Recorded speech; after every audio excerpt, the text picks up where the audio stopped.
Hola, ¿qué tal? Muy buenos días. Sean todas y todos bienvenidos.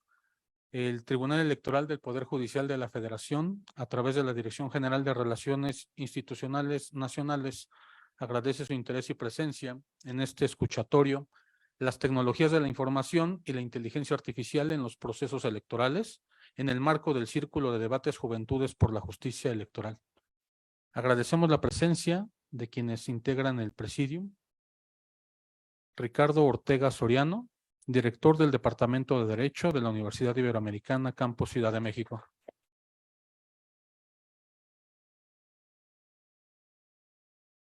Enrique Andrade González, director general de Relaciones Institucionales Nacionales del Tribunal Electoral del Poder Judicial de la Federación.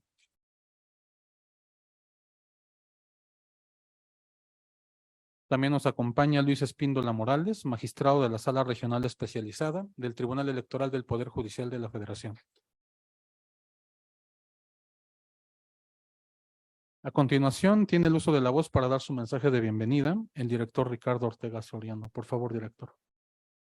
Gracias. La verdad es que quisiera agradecer profundamente al Tribunal Electoral del Poder Judicial de la Federación y en particular a su Dirección General de Relaciones Institucionales, particularmente al director. Así que muchísimas gracias. Bienvenido a la Universidad Iberoamericana. ¿Me escucha?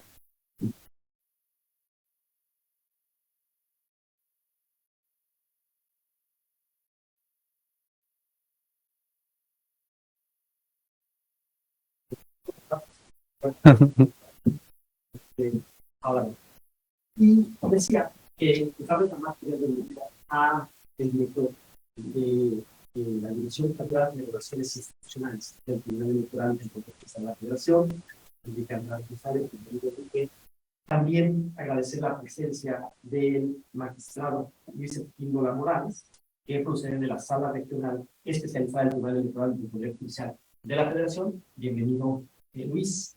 Y desde luego a todas y todos nuestros estudiantes y nuestras estudiantes que el día de hoy nos acompañan. Yo quisiera ser muy breve en el mensaje que el día de hoy quisiera compartirles. Y fundamentalmente lo quisiera enfocar en dos aspectos.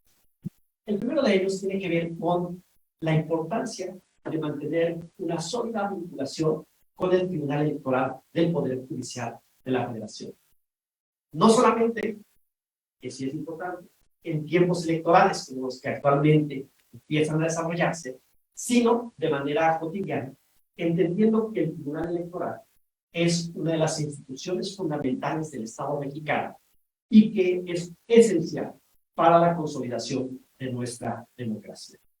En ese sentido, celebro muchísimo esta iniciativa, la posibilidad de tener el ejercicio que el día de hoy nos ocupa y que forma parte, quiero decirles, de un conjunto de actividades que hemos estado desarrollando de manera conjunta con el Tribunal Electoral. Quiero decirles que actualmente, con el apoyo del doctor Gilberto Zacarrita, que también le agradezco mucho el apoyo de la organización de este evento, estamos desarrollando el impulso para un convenio de colaboración con el que vamos a establecer una cátedra sobre justicia electoral. Queremos que nuestros estudiantes, como parte de las opciones de asignaturas optativas en la licenciatura en Derecho, tengan la oportunidad de cursar con especialistas de la materia una materia específica sobre justicia electoral. Y esto, lo platicábamos con Enrique hace un momento, nos va a dar la oportunidad de abrir la oportunidad para que quienes tengan una vocación clara para desarrollarse en el ámbito de la justicia electoral, pues puedan hacer. De tal manera que el escuchatorio, que además me parece muy interesante la propuesta y la concepción que está detrás de este ejercicio, que el día de hoy tenemos adelante, pues me parece que se inscribe como parte de este conjunto de acciones con las que nos interesa fortalecer las relaciones con el Tribunal Electoral y que serán esenciales para la formación de nuestras y nuestros estudiantes. El segundo aspecto que yo quisiera también agregar tiene que ver con algo que es muy importante. Creo que cuando se plantea un ejercicio de este tipo y se rompe el molde de los ejercicios tradicionales a los que estamos acostumbrados en la academia, ¿no? Sí, yo sé que a veces los estudiantes de pronto pueden tener cierta fatiga de escuchar los formatos de conferencias convencionales.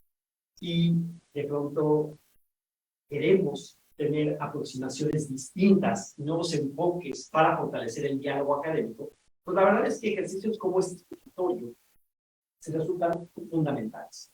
En primer lugar, porque el día de hoy, como su nombre lo indica, la idea, que entiendo además está detrás de la construcción de este evento, la idea de una institución como el tribunal es también generar espacios para la escucha.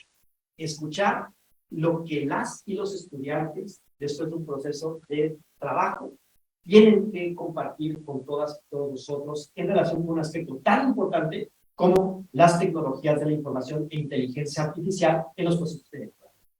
Quiero decirles que esta universidad se ha tomado muy en serio la necesidad de apostarle a educación y procesos de enseñanza de frontera. En el caso del derecho tenemos muchísimos retos en torno a temáticas emergentes como las tecnologías e inteligencia artificial, que el día de hoy están cambiando y revolucionando la manera no solamente de vivir, sino que suponen un gran reto para el derecho.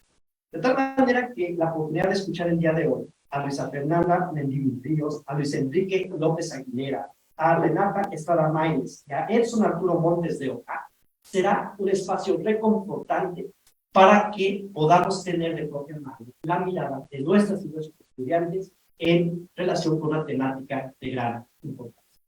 Yo sé que a quienes quieren escuchar son a ellas y a ellos, por lo tanto, el mensaje simplemente es darles la más cordial bienvenida, agradecerle al tribunal este esfuerzo, decirles que esperamos mantener este tipo de ejercicios más adelante y esperamos que este ejercicio sea muy importante para todas y para todos. Muchísimas gracias.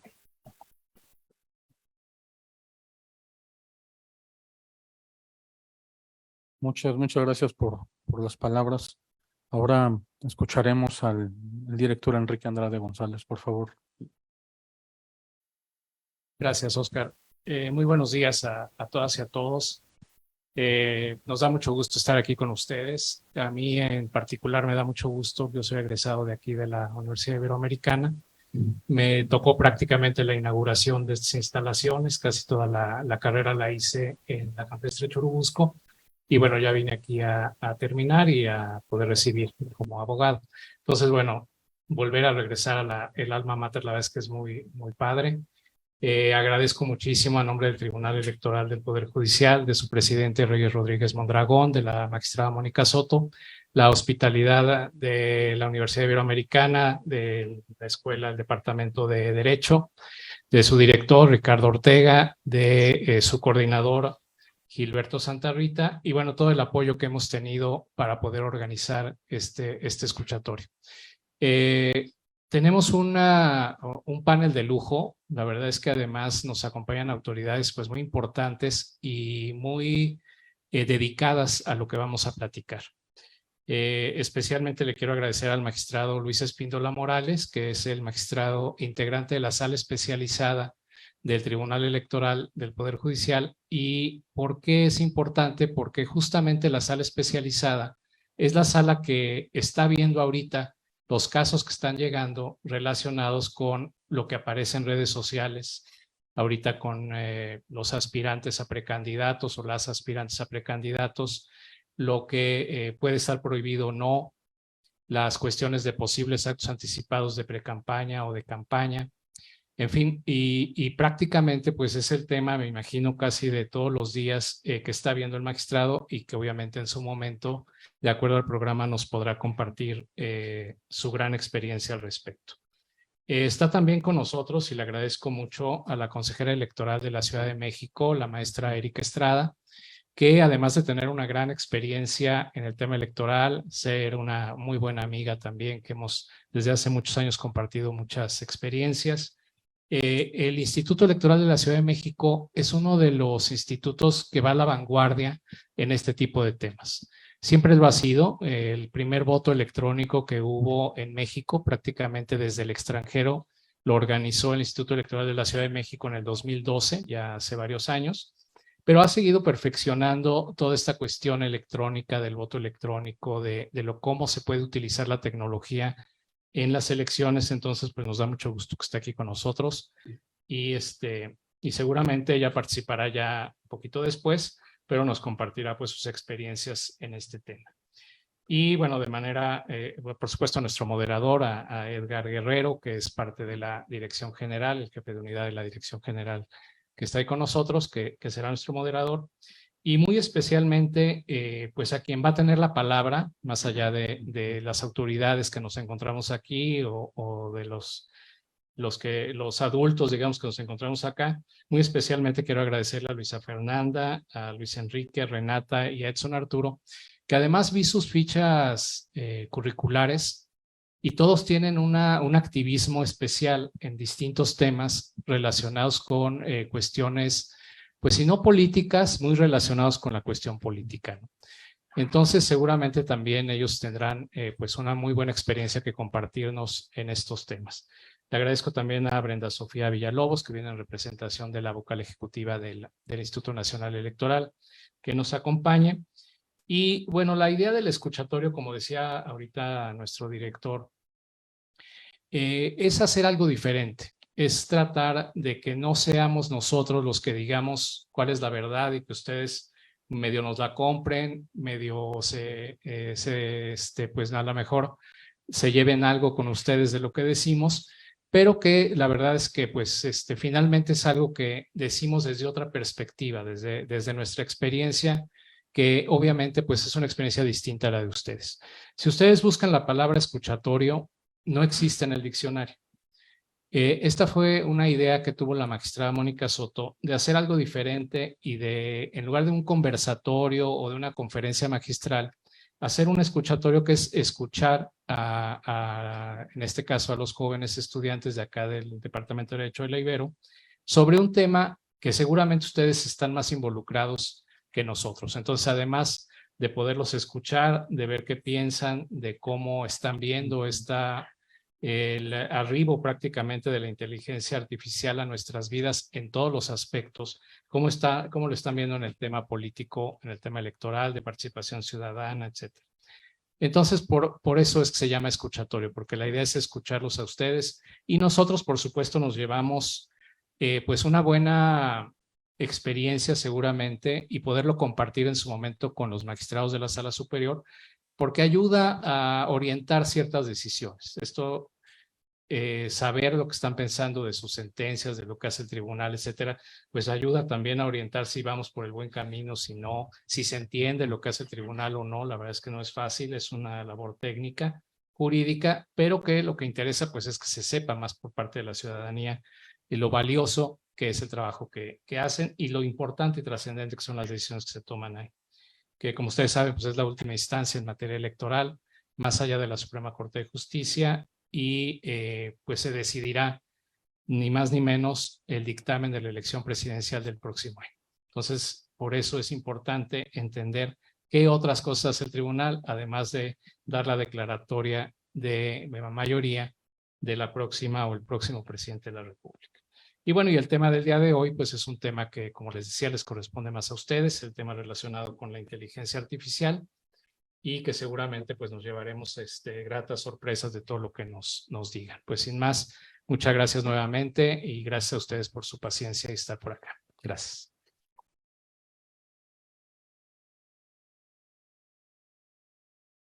Muchas gracias por sus palabras, director. A continuación, por favor, escuchemos al magistrado Luis Espíndola Morales. Tiene usted el uso de la voz, magistrado.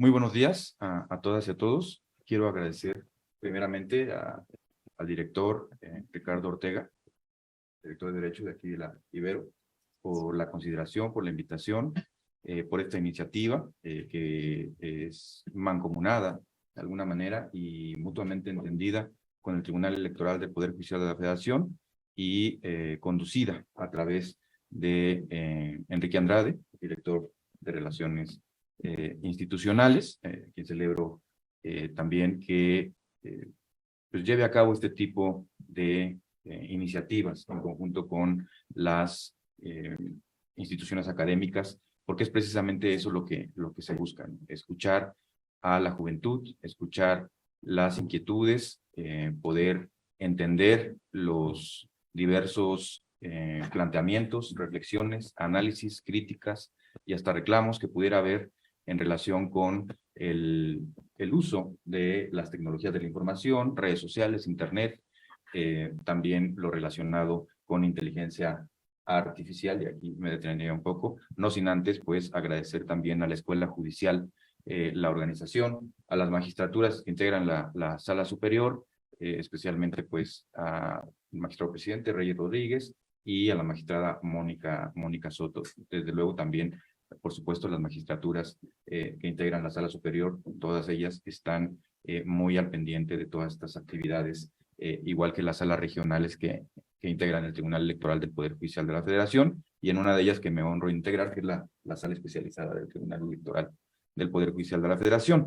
Celebro también y agradezco también la presencia de la maestra Erika Estrada Ruiz, consejera del Instituto Electoral de la Ciudad de México, agradeciendo su presencia y, por supuesto, su convicción siempre por integrarse y participar en todos los eventos y convocatorias que hay de carácter ciudadano. Por ahí tuve la oportunidad de participar a invitación de las consejerías del Instituto Electoral de la Ciudad de México en el inicio formal de los trabajos del proceso electoral en la Ciudad de México. Además, con una función bastante importante, la maestra Erika, como presidenta de la Comisión de Quejas y Denuncias, ya lo platicábamos en su momento, pues va a tener mucho que ver con denuncias relacionadas con redes sociales, uso de inteligencia artificial y todo esto que vemos en la materia sancionadora electoral, pues ella en el ámbito local, nosotros de este lado en el ámbito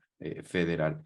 Por supuesto, también al maestro Edgar Guerrero, al maestro Edgar Guerrero Aguirre, secretario de Estudio y Cuenta adscrito a la ponencia de la magistrada Mónica Soto, quien también nos va a estar compartiendo algunas reflexiones, y a todas y a todos quienes nos acompañan, ustedes jóvenes que son desde luego aquí los protagonistas en esta dinámica y de quienes habremos de aprender muchísimo. Traigo un pequeño mensaje para poderlos con un ánimo provocador, iniciar un poco los trabajos de esta jornada. Primero, pues, como lo decía, celebro la realización de este evento, felicito a los organizadores del mismo y pues agradecido con esta invitación. Quisiera iniciar señalando que ustedes como jóvenes tienen un reto muy grande por delante en este foro y en todos los que habrán de sucederle. Seguramente iniciarán planteándose algunas de las siguientes preguntas. ¿Qué es la inteligencia artificial? ¿Cómo se está usando actualmente alrededor del mundo? ¿Quiénes son los actores que participan en su desarrollo? ¿Quién debe regularla? ¿Cuáles son los principios éticos que deben dirigirla? Si surgen controversias en torno al funcionamiento de la inteligencia artificial o esta produce consecuencias indeseables, ¿quién o quiénes deben resolver estas problemáticas, estos conflictos? ¿Quiénes son los responsables de ello y con qué o bajo qué reglas? Su reto es aún más grande porque van a vincular todos esos conocimientos con los procesos electorales en México y probablemente con procesos electorales alrededor del mundo. Abordarán temáticas de la más alta relevancia democrática como qué tecnologías están usándose en los procesos electorales, en qué casos su uso es benigno para la democracia, para la libertad de expresión, para las libertades en general, cuándo el uso de las tecnologías más avanzadas es perjudicial o interfiere en los procesos electorales, cuándo se violan los datos personales que se emplean para alimentar la inteligencia artificial, qué actores están usando hoy en día la inteligencia artificial en los procesos electorales y para qué la usan. Sabemos que las plataformas digitales y las redes sociales, que a su vez son contratadas por los partidos políticos para colocar y dirigir propaganda electoral, son algo ya que está permeando en la cotidianidad. ¿Qué usos futuros se estaría proyectando darle a la inteligencia artificial? ¿Los agentes de inteligencia artificial tendrán en el futuro personalidad y, por tanto, ser sujetos de derechos? ¿Qué pasa si un estado desaparece en territorio, como el caso reciente de la isla Tuvalu?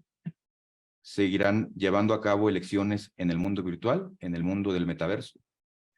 ¿O se constituirán partidos políticos como en Dinamarca, como el partido político un partido político liderado por inteligencia artificial, el Partido Cinético. ¿Cuáles son algunos de los principios que deben seguirse en las tecnologías de la información, la comunicación, Internet, la neutralidad de la red, la transparencia en la red, el desarrollo y promoción de la cultura y la educación digital, la regulación o no de las redes sociales, la ciberseguridad, el blindaje digital, la protección de datos personales, la transparencia algorítmica, las fake news, la desinformación, los perfilamientos, los principios de cooperación y colaboración en la red, democratización de la red, justiciabilidad de la red, alfabetización digital, entre otros. Habrá posturas que van a polarizar la presencia de la inteligencia artificial de muchas maneras y tocará a ustedes valorar, entre otros casos, si la inteligencia artificial será una sustitución de humanos en las labores ordinarias o promoverá la creación de nuevos puestos de trabajo, si su uso es atrofiante del desarrollo académico de los estudiantes o es una herramienta para potenciar las capacidades de reflexión, si es una fuente de creatividad o solo reagrupa copias de lo existente, si es una solución universal a nuestros problemas o es una simple herramienta más, si es una amenaza a la humanidad, como vaticinan algunas personas, o es un catalizador del desarrollo de nuestras actividades, si está condenada a los sesgos peligrosos, igual que los seres humanos, o si es una fuente confiable. ¿Cómo puede ser una fuente confiable? ¿Cuáles son las opciones intermedias a todos estos extremos? Vale la pena decir que ustedes, la juventud, son el hoy, son el presente. Se están formando hoy para analizar y resolver los problemas del presente y de nuestro futuro. Pronto intervendrán de una manera u otra en la toma de decisiones que involucren el uso de las tecnologías o de la inteligencia artificial. Hoy, con ejercicios intelectuales, como el que están por iniciar, estarán sembrando conocimientos y con ellos su creatividad el día de mañana y cosecharán nuevas ideas y nuevas soluciones para un futuro que ya nos está alcanzando. No voy a terminar mi intervención, y ustedes me disculparán por el tiempo, de el gran prestigio que tiene esta universidad en los movimientos cívicos y sociales, muchos de ellos auspiciados y catalizadores e impulsados a través de las redes sociales. Hace no muchos años se dieron sucesos en esta universidad que dieron origen a movimientos ciudadanos, a movimientos de protesta, que dieron origen a través del uso de las tecnologías de la información a la crítica, a la reflexión, al debate. Me refiero a estos movimientos que condujeron a la creación de estos activismos de Yo Soy 132. En este sentido, les agradezco mucho su interés en este escuchatorio. Celebro que así se haga, porque aquí lo importante no es que nos escuchen a nosotros, sino escuchar de ustedes todas sus inquietudes y sobre todo aprender de las juventudes. De mi parte es todo. Gracias. Gracias.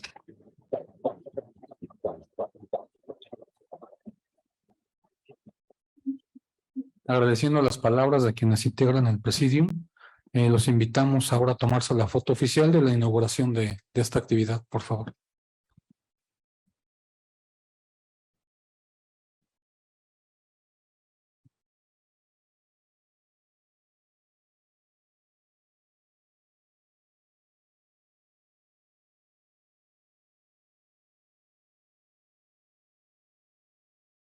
Muchas gracias.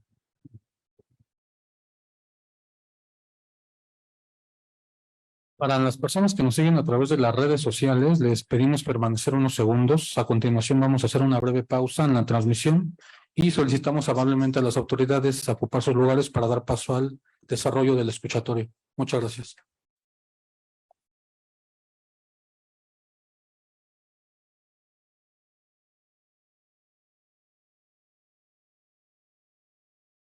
Muchas gracias al público presente y a quienes nos siguen a través de las redes sociales de la Universidad Iberoamericana. Para continuar con el programa previsto para esta actividad, cedo el uso de la voz a Edgar Guerrero Aguirre, secretario de tesis de la ponencia de la magistrada Mónica Aralí Soto Fregoso, integrante de la Sala Superior del Tribunal Electoral del Poder Judicial de la Federación, quien estará a cargo de la moderación del escuchatorio. Adelante, maestro. ¿Qué tal? Muy buenos días nuevamente a todas y a todos ustedes. Un saludo de las y los magistrados del Tribunal Electoral del Poder Judicial de la Federación. Apenas el día de ayer comentaba con Óscar, nuestro colaborador, que fue interpuesto un juicio por 20 escritores, uno de ellos el autor de Juego de Tronos, porque el ChatGPT, donde se están alimentando con toda la serie de conocimientos y de cuestiones tecnológicas para crear contenidos, había creado ya las 2 sagas de Juego de Tronos. Entonces están interponiendo una demanda millonaria porque esto está generando problemas creativos, problemas económicos, problemas financieros, problemas todos que atraviesan por el mundo del derecho. Esto como parte de una de las experiencias que podemos retomar para pensar cuáles serían las consecuencias que esto tendría, por ejemplo, en el mundo electoral. Lo pongo simplemente para abrir boca antes de pasar a las preguntas. Primeramente quisiera hacer la presentación de quienes van a estar con nosotros, primero que nada, como las y los jóvenes que van a contestar las preguntas que traemos listas. En primer lugar, Luisa Fernanda Mendívil Ríos, quien es estudiante de la carrera de Derecho aquí en la Universidad Iberoamericana, Campus Ciudad de México, es integrante del equipo de estudiantes que solicitó a la Suprema Corte de Justicia de la Nación el procedimiento de amicus curiae a la Suprema Corte respecto al registro de personas agresoras sexuales en la Ciudad de México. Muchas gracias por acompañarnos, Luisa Fernanda. También nos acompaña Luis Enrique López Aguilera, quien es estudiante de la carrera de Derecho de la Universidad Iberoamericana, Campus Ciudad de México, y ha participado en múltiples parlamentos juveniles y tiene interés por temas vinculados a la democracia y al derecho electoral. Gracias, Luis Enrique, por acompañarnos. Renata Estrada Maínez también está con nosotros, estudiante de la carrera de Derecho aquí en la UIA, integrante de la mesa directiva de la Unión de Mujeres Activistas UMA, Asociación Feminista de la Universidad Iberoamericana, Campus Ciudad de México. Gracias por estar con nosotros. Y también está con nosotros Edson Arturo Montes de Oca, quien es estudiante de la carrera de Derecho también y cuenta con experiencia en materia fiscal y planeación. Gracias, Edson, por tu presencia. Ahora también voy a presentar a quienes son nuestros especialistas que van a completar las opiniones de las y los jóvenes que nos acompañan. En primer lugar, bueno, pues alguien a quien ustedes conocen muy bien, que es el doctor Gilberto Santarrita Tamés. Es licenciado en Derecho por la Universidad Iberoamericana, Campus Ciudad de México, maestro en Derecho por la Universidad de Sevilla y doctor en Derecho Penal y Procesal por la misma institución. Ha sido además coordinador de la licenciatura en Derecho de la Ibero y actualmente funge como profesor investigador de tiempo completo. Sus líneas de investigación se centran en el estudio de la dogmática penal, proceso penal, amparo, política criminal y diversos temas de género siempre vinculados a las ciencias penales. Doctor, muchas gracias. Y bueno, pues también nos acompaña como especialista nuestro director general de Relaciones Institucionales Nacionales, Enrique Andrade González. Él es orgullosamente egresado de la Universidad Iberoamericana, como ya no lo dijo, con estudios de maestría y doctorado en Derecho por la Universidad Nacional Autónoma de México. Profesionalmente se ha desempeñado como consejero electoral del Instituto Nacional Electoral entre 2014 y 2020, amén de haber sido director de audiencias de la Presidencia de la República y asesor del Secretario del Trabajo y Previsión Social en el Gobierno Federal, entre otros cargos, y actualmente titular de la DGRIN. Enrique, muchas gracias. Y bueno, sin más les platico la mecánica con la que vamos a trabajar muy rápidamente para proceder a escuchar a las y los jóvenes que nos acompañan. Voy a hacer 4 preguntas en distintos bloques. Primero, una pregunta que tendrá que ser respondida hasta por 3 minutos por las y los jóvenes que nos acompañan. Yo les voy a ir dando la palabra y después nuestros especialistas irán alternando en su opinión complementaria a la de las y los jóvenes. Así es que, sin más, empiezo con la primera pregunta. ¿Qué entiendes por tecnologías de la información y qué por inteligencia artificial? Y como persona joven, ¿qué usos les das en tu vida cotidiana? Le doy la palabra para ello en primer lugar, a Luisa Fernanda Mendívil Ríos. Muchas gracias. Primero que nada, buenos días. Y debo de ser honesta que primero para dar introducciones, un poco intimidante el escuchar estos términos, incluso para alguien que ha nacido en el auge de la tecnología y alguien que ha estado tan familiarizada, pues desde edades tempranas, ¿no? Si nosotros buscamos qué son las tecnologías de información, básicamente podemos encontrar que son conjuntos de recursos y medios que permiten la compilación y procesamiento de datos. Sin embargo, creo que esto es fácil de resumir en que estamos hablando de los aparatos que usamos día con día para las comunicaciones y para nuestras actividades diarias. Por ejemplo, celulares, computadoras, televisores inteligentes hoy día que también tenemos, incluso las consolas están dentro de ello. Y como lo decía, nos permiten hoy día realizar actividades que ahora nos parecen tan cotidianas como revisar correos, como mandar mensajes, como hacer llamadas, revisar la banca, por ejemplo, para personas en esos medios, ¿no?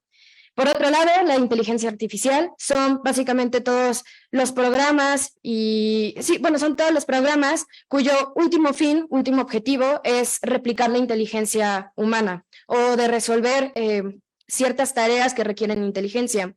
Normalmente, al menos nosotros como estudiantes, hoy día hemos escuchado mucho de ChatGPT, ¿no? Es como la inteligencia artificial actualmente más popular, pero en realidad hay muchos otros aspectos de la vida en el que se encuentra la inteligencia artificial. Por ejemplo, hablándolo desde el ocio, cuando uno está jugando contra una computadora, está jugando contra una inteligencia artificial.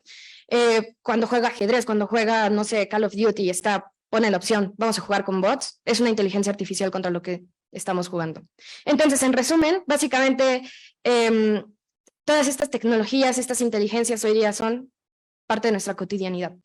Gracias. Muchas gracias.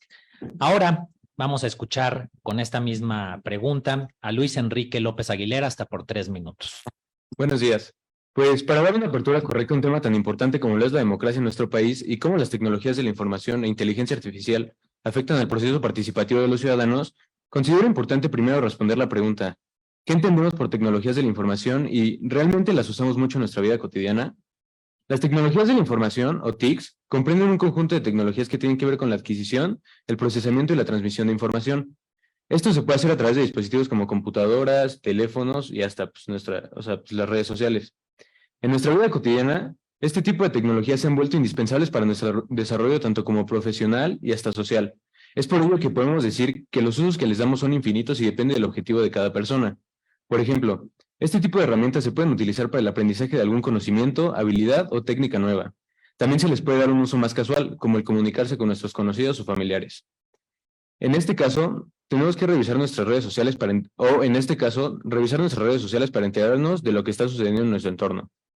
Todo depende de qué queramos conseguir mediante el uso de esta herramienta tan poderosa como lo son las tecnologías de la información. Por otro lado, la inteligencia artificial, como ya lo dijo mi compañera, es la combinación de algoritmos planteados con el propósito de crear sistemas que presenten ciertas capacidades para el ser humano.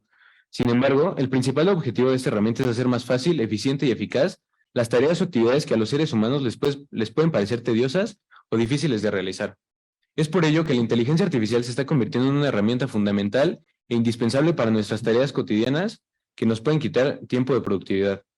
No obstante, esto no quiere decir que el objetivo sea que esta herramienta reemplace al ser humano como tal, sino más bien ayudarlo a satisfacer sus necesidades de cualquier complejidad, desde las más simples hasta las más complejas, sin la intención de quitarle los puestos o desempeño a las personas. Muchas gracias.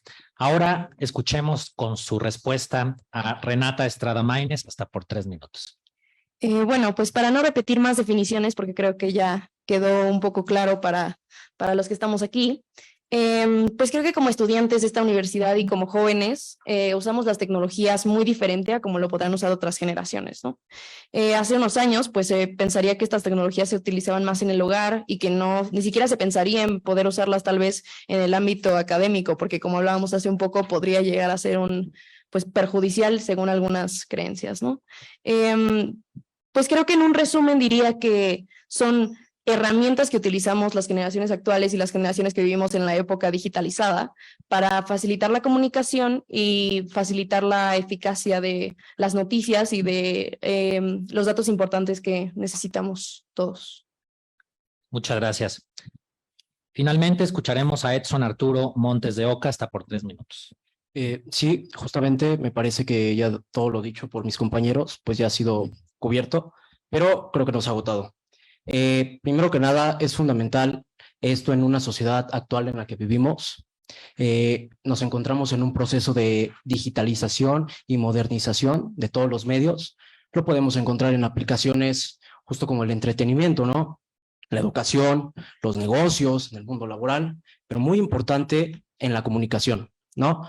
Estas tecnologías, ¿qué son? ¿No? Formas de acceder a la información, ¿no? Esto a través de 2 cosas. La inmaterialidad, que es justamente la digitalización y el almacenamiento de millones de datos para poder tenerlos al alcance en el momento que nosotros queramos. Justamente la inmediatez, acceder a ellos de forma instantánea. Ajá. La inteligencia artificial, por su parte, en términos sencillos, en mi opinión, en sentido estricto, busca reemplazar un poco al ser humano en actividades como aprender, razonar, ejecutar acciones, pero muy importante, resolver problemas. Creo que el uso que le damos diariamente, creo que es muy evidente, 100% lo usamos, ¿no? Todos. Entretenimiento, búsquedas, comunicación, pero nosotros como miembros de la carrera de Derecho le damos un uso un poco más especializado, desde la gestión de casos legales, búsquedas de precedentes legales, tesis jurisprudenciales, códigos, agendas. Hoy en día ya no es necesario tener el código fiscal, mercantil a la mano, ¿no? Lo podemos directamente buscar en internet y ahí va a estar. Hay que ser conscientes de la implicación que esto conlleva, ¿no? Es innegable los beneficios que esto nos trae, las tecnologías, pero también hay que ser conscientes de que su mal manejo, el mal uso de la información también puede resultar perjudicial en muchos casos. Muchas gracias. Gracias. Y bueno, para cerrar con esta última pregunta, vamos con las reflexiones de nuestro especialista Enrique Andrade González. Gracias, Edgar. Gracias, Oscar. Bueno, la verdad es que creo que son más especialistas ustedes que yo. Yo soy de la generación que de repente irrumpió la tecnología en mi vida y poco a poco me fui teniendo que adaptar, ¿no? Desde la computadora, teléfonos celulares, en fin, yo me acuerdo que antes pues no había el teléfono celular y cuando salíamos en la noche o alguna cosa, pues era muy complicado comunicarse a la casa y decir que íbamos a llegar más tarde, etcétera.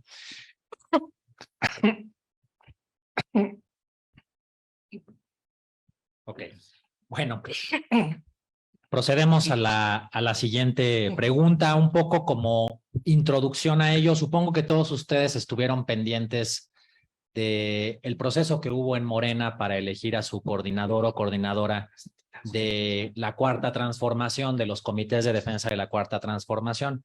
Y también habrán estado conscientes de que hubo 2 principales contendientes, una que fue Claudia Sheinbaum y otro que fue Marcelo Ebrard. Cuando se dio el resultado de la encuesta, fue interesante para mí encontrar en Twitter, por ejemplo, que se crearon mensajes en donde supuestamente Marcelo Ebrard, que perdió en la encuesta, se va a ir con Xóchitl Gálvez. Y de su propia voz se escucha que él está diciendo, Xóchitl Gálvez es una gran mujer con la que yo podría entenderme, con ella es con quienes vamos a lograr el acercamiento. Y era su voz nítida y perfectamente. Entonces, evidentemente, los adversarios de Marcelo Ebrard empezaron a colocar en redes sociales comentarios en contra del ex canciller.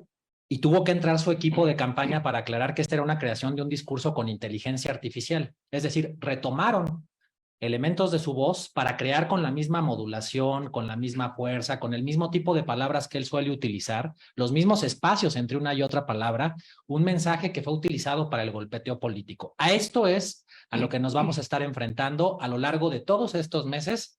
Llegó para quedarse y hay que acostumbrarnos. Entonces, dicho esto, hago la siguiente pregunta. ¿Qué problemas podría enfrentar la participación política de la ciudadanía en las elecciones de 2024 con el uso de las redes sociales y los sistemas de inteligencia artificial. Le doy el micrófono para responder hasta por 3 minutos a Luisa Fernanda Mendívil Ríos.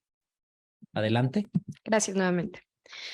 Bueno, para ser claros, en realidad hay demasiados problemas que pueden surgir en la mesa, ¿no?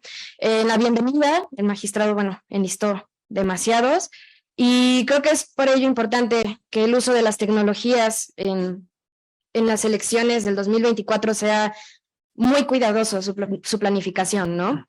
Por ejemplo, por el lado, digamos, de los ciudadanos, de los humanos, ¿no? Es importante cuidar bastante la recolección de sus datos, asegurar que el voto siga siendo libre y secreto, que la persona que esté votando sí sea la persona que dice que está votando, ¿no? Por otro lado, desde las tecnologías, debe de haber, por supuesto, un correcto mantenimiento y diseño de los programas o de los medios en los que se vaya a hacer estas votaciones, ¿no? Que se desarrollen, se planifiquen, se estructuren mecanismos para responder ante cualquier error o cualquier eventualidad. Por otro lado, como se mencionó, hay que tener mucho cuidado con el tema de las campañas políticas, la transparencia, ¿no? Los mensajes que van a empezar a mandar los políticos, más bien los aspirantes a candidatura. Sin embargo, desde mi punto, creo que el mayor problema en esto es recordar que estamos en medio de una transición. No podemos totalmente depender de las tecnologías. Y esto, lo digo porque es una introducción a la futura participación de mis compañeros. Muchas gracias, Luisa Fernanda. Ahora tiene el uso de la voz hasta por 3 minutos, Luis Enrique López Aguilera. Pues para comenzar con la respuesta a esta pregunta, a mí primero me gustaría hacer una reflexión. Y es que habemos muchos ciudadanos a los que nos gustaría introducirnos al tema de la política, que al tener el alcance de las redes sociales, nos es mucho más fácil comenzar a informarnos por este medio. Porque seamos sinceros, a nosotros no nos interesa del todo informarnos sobre política por medios tradicionales. Claro, tenemos que hacer la aclaración de que hay algunas personas a las que sí, pero desde mi perspectiva, el inclinarnos hacia las redes sociales poniéndolas por encima de otros medios es en gran parte por el amarillismo que puede existir en muchos de los medios tradicionales, leer tanta información en periódicos o ver noticieros que pueden llegar a ser aburridos. Estos factores son solo algunos de los que nos orillan a querer informarnos de política en las redes sociales.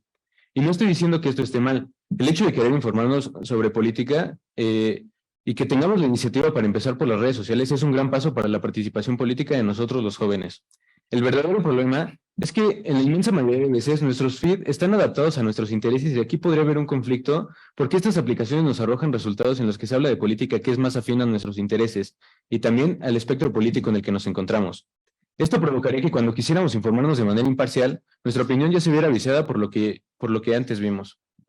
De igual forma, otro de los riesgos más latentes que existen en las redes sociales e involucran la participación política es la desinformación y el control que pueden llegar a tener ciertos sectores de hacernos creer hechos, como lo dijo el secretario Edgar, que no son del todo ciertos o que tienen algún matiz negativo que no se puede ver a simple vista. El no poder encontrar información imparcial en las redes sociales es claramente uno de los problemas que más pueden afectar la participación política de los ciudadanos por esta vía. Es decir, y quiero preguntarles, ¿qué pasa si nosotros quisiéramos informarnos por este medio ya que los otros no nos parecen interesantes o atractivos, pero por esta vía tampoco encontramos algo que nos sea de utilidad? Es fácil, seguiremos con el tabú de que la política es un tema del que pocas personas pueden hablar. Muchas gracias. Ahora tiene el uso de la voz hasta por 3 minutos, Renata Estrada Maínez. Gracias. La participación de la ciudadanía en las decisiones políticas de todos los niveles de gobierno es el elemento fundamental para el funcionamiento de los sistemas democráticos. Participación que ha tenido que evolucionar junto con la sociedad a lo largo de la historia, modificándose gracias a movimientos revolucionarios como el de la exigencia del voto de la mujer en 1953, hasta llegar al cambio tecnológico al que nos enfrentamos ahora, viviendo el debate político por medio de redes sociales. Los medios de comunicación, como son el Internet, ayudan a darle fuerza y legitimidad a una democracia, ya que mantienen informados a los ciudadanos permitiendo que la información viaje con rapidez y facilitando el debate entre perspectivas. Que nuestro mundo se encuentre digitalizado hoy en día no significa que todas las personas participen en las redes, y si lo hacen, no suelen hacerlo para participar activamente en la política, como lo somos muchos de los jóvenes. Para el año 2024 es claro que estaremos viviendo en una sociedad mucho más digitalizada de lo que fue en las últimas elecciones presidenciales. Este supuesto lleva a que surjan algunos problemas que podrían disminuir la participación política. Una de las más importantes considero que es el desinterés de los jóvenes y grupos vulnerados causados por ver que los y las candidatos y candidatas se cuelguen de sus movimientos, especialmente cuando su trayectoria habla más que sus discursos recientes. Es una estrategia política que considero muy común seguir con las tendencias que le importan a la sociedad para ganar puestos políticos. Sin embargo, creo que los jóvenes nos hemos dado cuenta de que esta estrategia no es suficiente para garantizar que su agenda se enfoque realmente en las problemáticas que nos importan, sino que puede llegar a ser una manipulación para ganar otro voto, en especial cuando casi un 30% de los potenciales electores en México somos los jóvenes. Como resultado de este desinterés por parte de los jóvenes en la política y la falta de asistencia de las urnas, seguimos dejando nuestro futuro en manos de generaciones que no tienen en su mayoría el mismo interés por temas que nosotros consideramos importantes. Así les pregunto, ¿queremos dejar nuevamente nuestro destino en manos ajenas? Muchas gracias. Finalmente tiene el uso de la voz Edson Arturo Montes de Oca, hasta por 3 minutos. Muchas gracias. Bueno, primero que nada, me gustaría empezar con la premisa de que la falsedad vende y viaja más que la certeza. A mi parecer, la cuestión aquí más importante de analizar el problema sería el mal uso de la información y justamente informaciones malas que no son verídicas. Esto debido a que nosotros como jóvenes universitarios, cuando nos metemos a nuestras redes sociales, por algoritmo de las mismas redes sociales, pues nos aparecen en nuestra sección de noticias, evidentemente, notas, noticias, videos, en base a nuestra inclinación política o nuestra postura sobre algún tema determinado, ¿no? Es aquí donde nos preguntamos, ¿qué pasa cuando se nos presenta una información que va contraria a nuestros ideales? Por lo regular, siempre pensamos y decimos que esa información no es verídica, no es comprobada, o que es una forma de manipulación por parte de algún partido político, ¿no? Aquí van 2 temas muy importantes. Uno, la polarización, que es un fenómeno en el que personas se unen en extremos opuestos en base a sus ideales y dividen de forma muy profunda el consenso. ¿Es uno o es otro? Esto puede llevar evidentemente a una mayor confrontación en este tipo de ideales.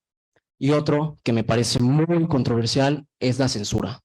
Si bien la censura es restringir o suprimir la información que está en línea, esto lo puede hacer gobiernos, candidatos, comunidades en línea, empresas privadas, etcétera, ¿no? Con distintos fines. Pero se discute y se debate tanto por qué es tan controversial esto. Porque se vulnera nuestro derecho a la libertad de expresión y al acceso a la información y a la transparencia. Un ejemplo claro lo tenemos, un contexto histórico mexicano, en campañas siempre, en procesos electorales, siempre se discuten en los debates, se atacan unos con otros, se presentan datos concretos, datos verídicos, verificados, ¿y qué hacen las partes? Lo niegan y es aquí entonces donde yo hago la pregunta. Al momento de ejercer nuestro voto, ¿cómo podemos estar seguros de lo que es verdad o de lo que no? En base a elegir a nuestro representante. Muchas gracias. Gracias. Para cerrar con este bloque, le cedo el uso de la voz a Enrique Andrade González, hasta por 3 minutos. Gracias, Edgar. Una disculpa ahí que ya no pude hacer el comentario anterior, pero bueno, lo que quería decirles es qué les va a tocar a ustedes, ¿no? Si en las generaciones anteriores nos sorprendimos con el arribo de la tecnología, ahora creo que será importante qué les va a tocar a ustedes, competir contra la inteligencia artificial, probablemente. Se podrá regular, como dicen, o no. En fin, entonces creo que eso va a ser importante justamente porque en el mundo profesional que les tocará vivir, pues seguramente la inteligencia artificial estará ahí. ¿Y qué significa? Que una máquina podrá estar razonando, pensando y tomando decisiones que actualmente todavía pues las tomamos los seres humanos, ¿no? Entonces creo que ese será el reto en su momento. De lo que nos han comentado nuestros compañeros, bueno, muy interesante ahorita en esta ronda Luisa Fernanda, que le preocupa cómo se puede afectar las cualidades del voto. Si va a ser, va a haber certeza en quién vota o quién va a votar en las próximas elecciones. Y esto no es algo menor, principalmente cuando se usa el voto electrónico. Tenemos nosotros en México voto electrónico para los mexicanos que viven en el extranjero. Y justamente ahí es donde pudiera haber el cuestionamiento de, bueno, y no hackearon los resultados, realmente votó quien podía votar, en fin. No, es imposible saber si la persona que votó electrónicamente desde Los Ángeles, por ejemplo, es la persona que tenía derecho a hacerlo, porque finalmente va a apretar un botón alguien y ahí va a estar el voto que va a viajar a México y se va a contar el 2 de junio. Pero es imposible saber porque no hay tiempo real, no hay una cámara viendo si realmente es o no la persona. Entonces, tiene que haber un nivel de confianza también en el uso de las tecnologías. Hay cosas que no podemos estar 100% seguros como estamos en una votación en una casilla.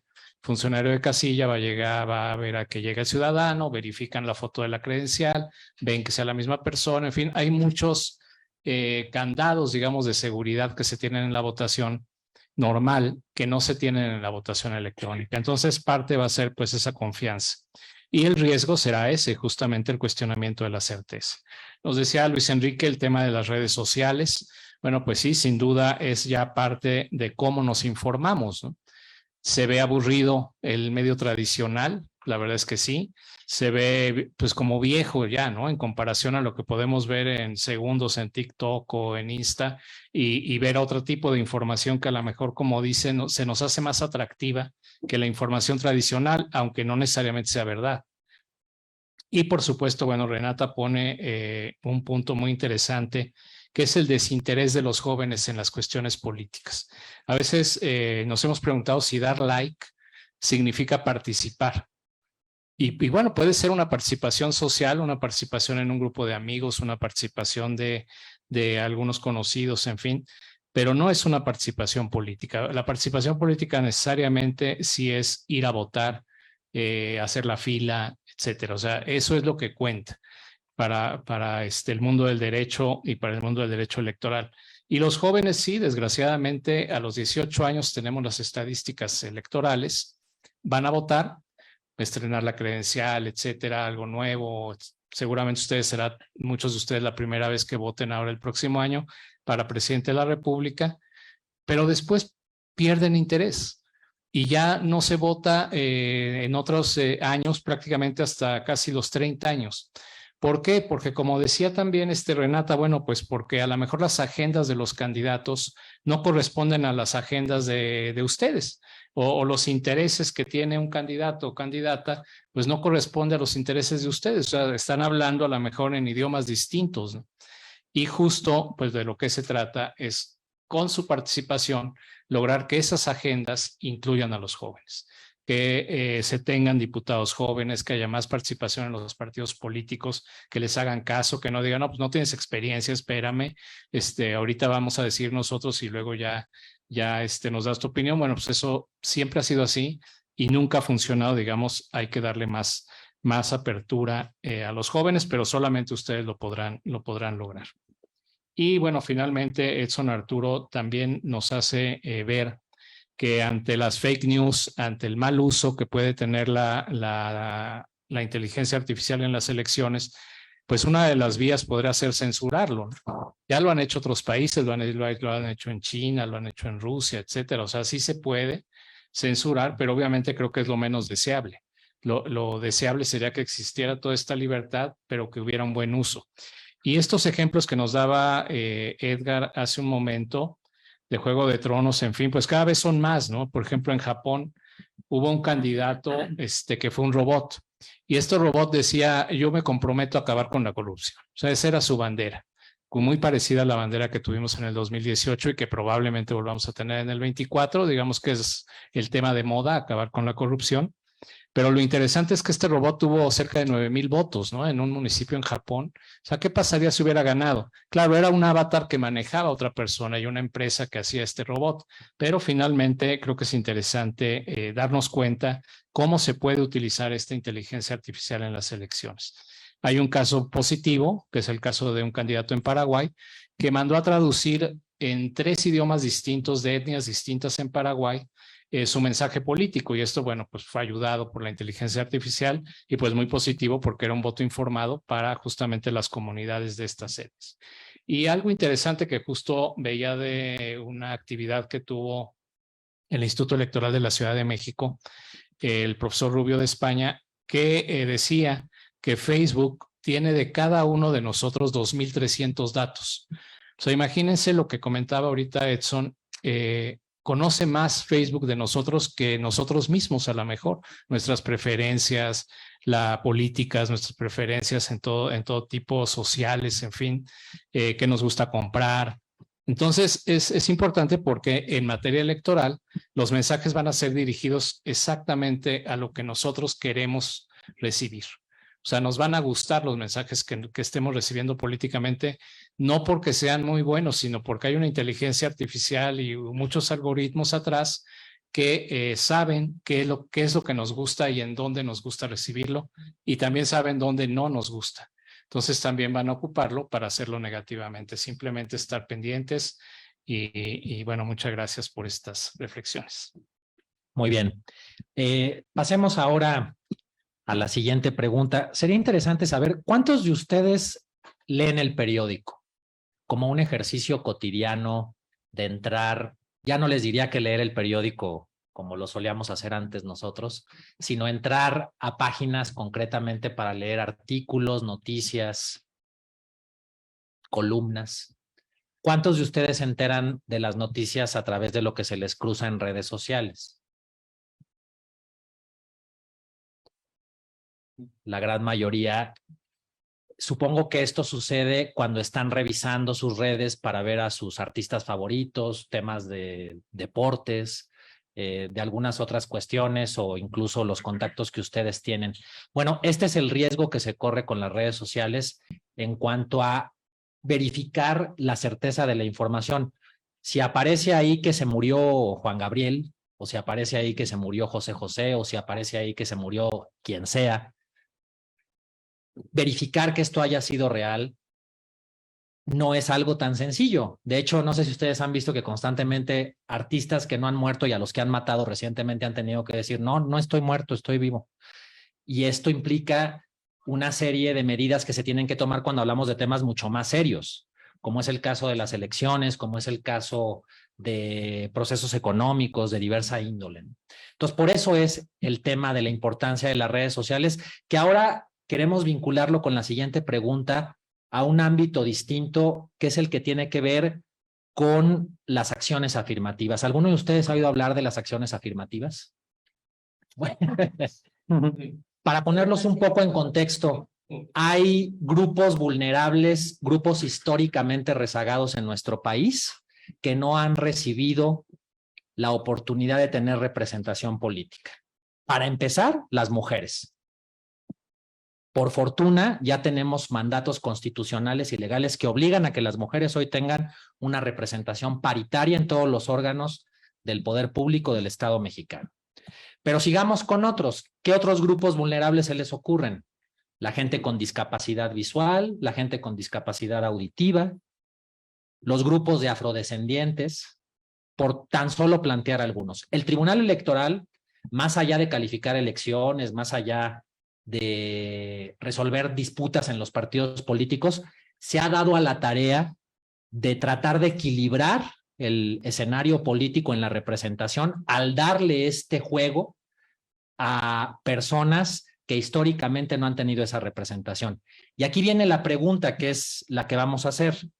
¿Cómo podrían aplicaciones como Twitter, Threads, Facebook, Instagram o TikTok facilitar el ejercicio de los derechos políticos de los grupos históricamente vulnerables, como es el caso de las mujeres, personas con discapacidad, afromexicanas, jóvenes, de la comunidad lésbico-gay, de la diversidad sexual, que sea algo más que una aplicación para que estén bailando los candidatos?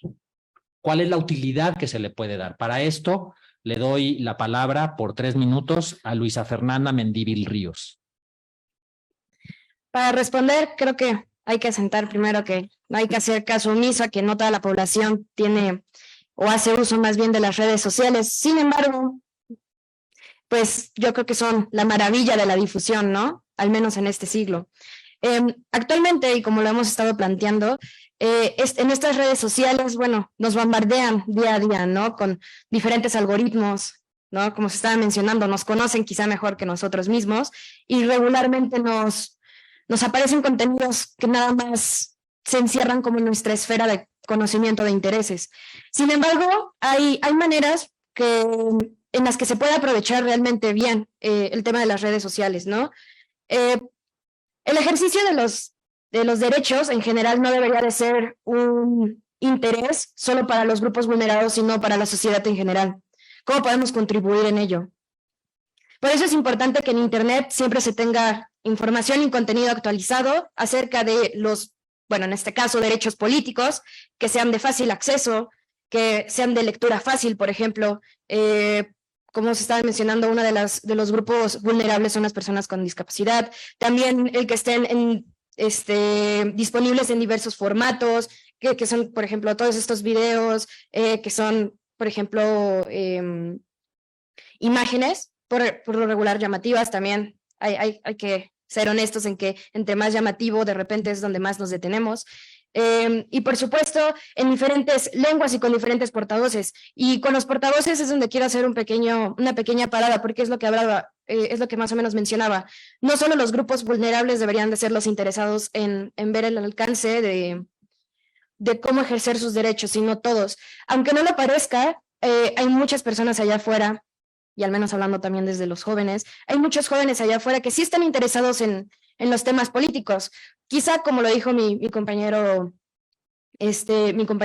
Enrique, quizá no desde los métodos tradicionales, pero dentro de las redes sociales hay muchos quienes están interesados en crear contenido que puedan dar espacio a lugares de diálogo, de debate, de conocimiento y de intercambio.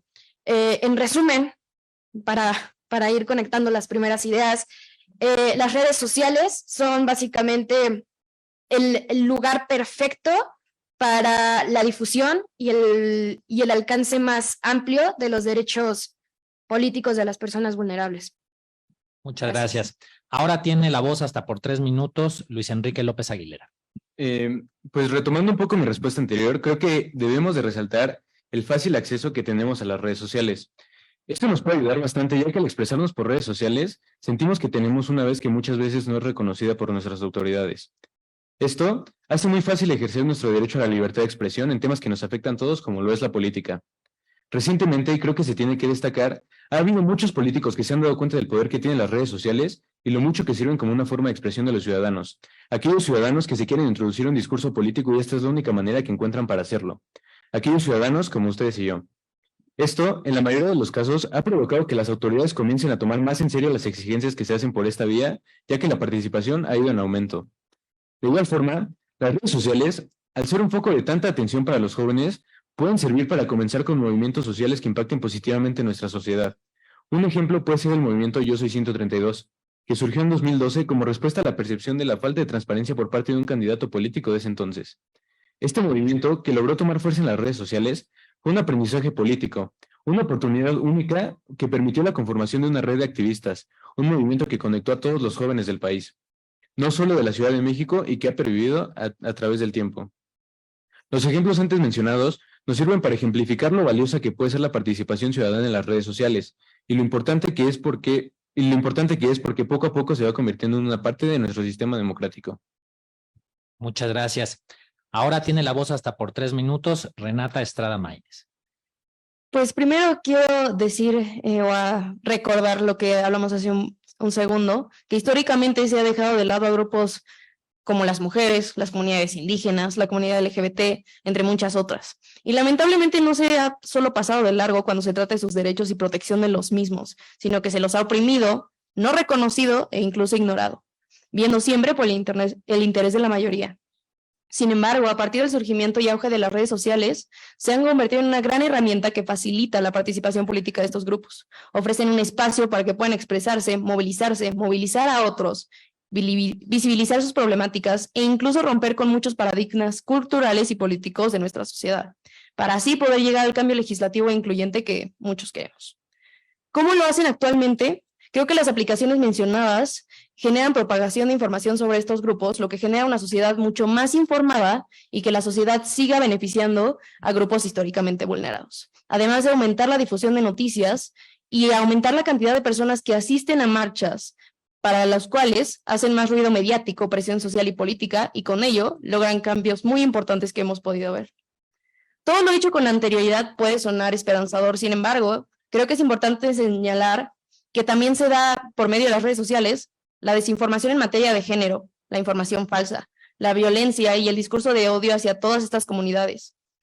En especial cuando no cumplen con la heteronorma, el machismo, las costumbres tradicionales y el estándar conservador que mantenemos en nuestro país. Me hago más la pregunta de cómo deberíamos regular los discursos de odio, los discursos en contra de estas comunidades. Deberíamos regular a favor de nuestra legislación empresas como Twitter, que ni siquiera son completamente nuestras, digámoslo así, que están manejadas por en Estados Unidos o en otros países. ¿Cómo lo hacemos para que puedan ir a favor de los derechos de comunidades históricamente vulneradas en nuestro país, por ejemplo? Gracias. Muy bien. Ahora le doy la palabra a Edson Arturo Montes de Oca por 3 minutos. Gracias. Bueno, retomando la premisa que dijo mi compañera Renata, de que las redes sociales, digo, son el lugar perfecto para informarse y acercarse. Creo que es muy objetivo esta facilidad que tienen para estos grupos vulnerables, ¿no?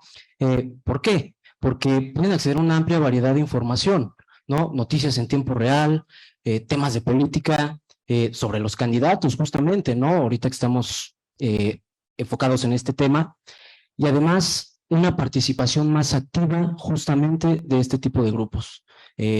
Al permitir justamente que las personas comenten, compartan, debatan y no del todo seguro, pero pueden expresarse. Pueden usar estas herramientas justamente para hacerle preguntas a los candidatos, participar en debates políticos, ¿no? Justamente expresar opiniones. ¿Esto en qué les facilita? En 3 cosas. 1, la movilización.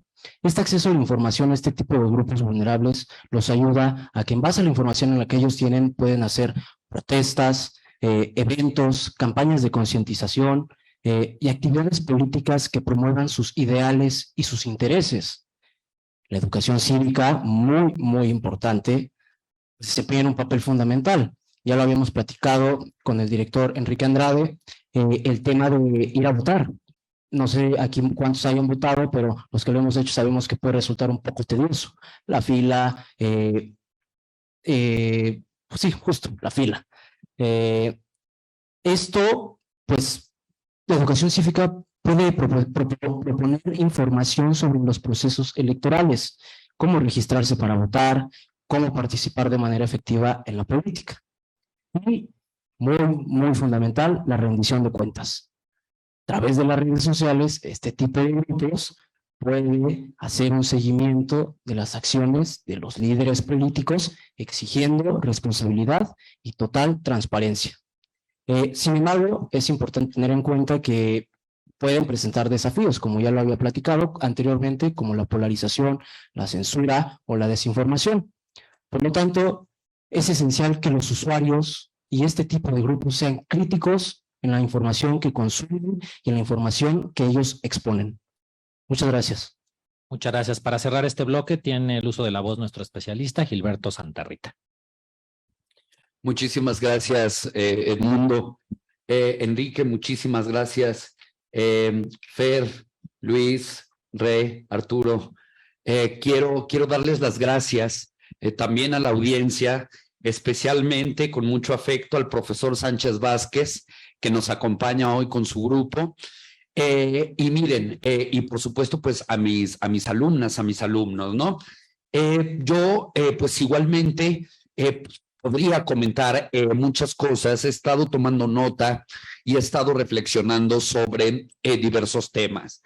En primera, yo les quiero transmitir que hace unos 20 años, cuando yo era alumno aquí en la Ibero, recuerdo que había un rumor que a mí me causaba mucho espanto, y era que se decía que los libros iban a desaparecer, ¿no? Que la tecnología iba a desplazar a los libros. Y yo me sentía un poco como en Fahrenheit 451 de Ray Bradbury, donde se queman los libros, ¿no? Y decía, ya no va a haber libros ni bibliotecas, ¿qué voy a hacer ahora, no? Bueno, ¿qué ha pasado con la tecnología? Llegó el Kindle, por ejemplo, y ahora muchos de ustedes leen y tienen acceso a libros a través de medios electrónicos, ¿no? Ese es solo un ejemplo orientado a lo que les quiero transmitir en el fondo. Como decían nuestros alumnos y nuestros panelistas, este tema pues naturalmente ha llegado para quedarse. No debemos encarar el desafío con miedo. Recuerden que siempre ante lo novedoso a lo largo de la historia se ha procedido con miedo. Lo nuevo al ser humano nos cuesta trabajo, ¿no? Por eso la oscuridad, cuando de repente aparece, se nos va la luz, sentimos miedo porque no vemos y porque nos sorprende. De igual manera, estas tecnologías que los chicos y nuestros expertos han mencionado, pues es algo que debemos necesariamente pues encarar. Y recuerden, y con esto voy a terminar, que como diría Niklas Luhmann, un sociólogo importantísimo que tiene que ver con el funcionalismo y con la sociología más depurada alemán, dice en un libro que se llama El subsistema político que el poder es el medio comunicativo de la política y que la política siempre condiciona a otros subsistemas, como al derecho. Si ustedes se fijan en muchas decisiones que son jurídicas, la política se introduce de alguna manera. No seamos tan severos, libera a esta persona, porque la política, en términos de lo que decía Aristóteles, en un político ideal, pues es el arte de la sublimación del razonamiento humano, ¿no? Entonces, pues yo los invito a mis chicos que sin ser temerarios, que ese es un vicio del argumento y de la vida humana, seamos valientes de cara pues a estas nuevas tecnologías, ¿no? Finalmente yo creo que vamos a sobrevivir y así como tienen un lado que puede ser negativo, tienen también un enorme sector de posibilidades y áreas de oportunidad. Muchísimas gracias. Gracias. Bueno, para proceder a nuestra última pregunta, se ha llegado a decir que hay muchos Méxicos, seguramente han oído ustedes ese principio, y tiene muchas reverberancias el decir que hay muchos Méxicos. Entre ellos, quizá todos pensamos que todo mundo tiene acceso a las redes sociales, damos por descontado que todo mundo tiene acceso al internet, que todo mundo tiene un teléfono celular. La realidad es que no es así, hay que recorrer el país para darse cuenta de que la tecnología sigue siendo todavía parte de la vida de algunos, pero no de todos. Y en ocasiones se toman políticas públicas en donde se decide en función de lo que sucede en las grandes metrópolis o en espacios donde las posibilidades de tener este acceso es real.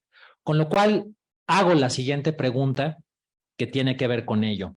¿Cómo visualizas el acceso a la justicia entre la ciudadanía que no tiene acceso a las tecnologías de las redes sociales y o a la inteligencia artificial?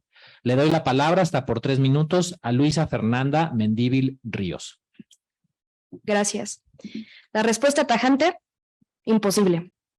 Como más o menos lo hablé al final del segundo módulo, estamos en una transición complicada con las tecnologías, porque México, como lo hemos hablado, es un país de contrastes.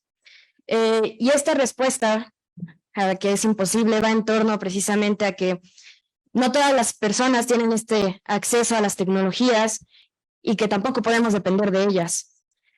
Es innegable que incluso sin las tecnologías, sin las redes sociales, sin las inteligencias artificiales, ya de por sí hay obstáculos y dificultades para el acceso a la justicia. Entonces, el irnos alejando como en los modelos que conocemos es marginarles y hacerles mucho más vulnerables.